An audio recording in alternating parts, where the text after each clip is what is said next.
Hi everyone, my name is Joanne from Group 5 and this is our presentation of our data analysis. Back in the mid-1800s, the Greeks were fascinated with memory strategies. A man named Hermann Ebbinghaus decided to carefully conduct an experiment on himself. Instead of using ordinary words like cat or bat, Ebbinghaus decided to use three-letter words with random syllables, yet with a consistent pattern. For example, the first letter would be a consonant, followed by a vowel and ends with another consonant. And the words that he created sounds like this: BAJ or JUF. Ebbinghaus also used a metronome as a timer to make sure he looked at each unfamiliar word for the same amount of time. With this experiment, Ebbinghaus came up with the theory of forgetting curve of memory.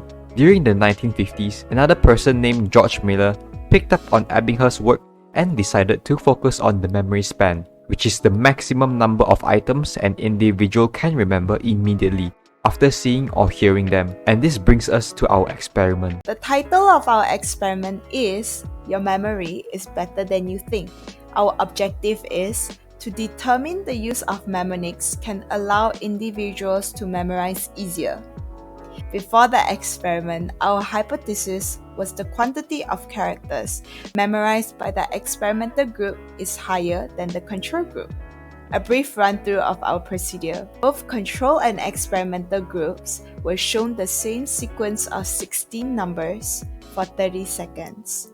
But only the experimental group received a hint of an existing pattern before the numbers were shown.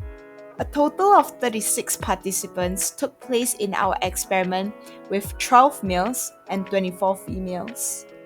To ensure our data is reliable, we use the timer featured by PowerPoint when showing the numbers. Participants were then randomly allocated into control and experimental groups. Experiments were then conducted on a one-to-one basis to avoid disruption. And lastly, participants are required to turn on their camera to avoid cheating.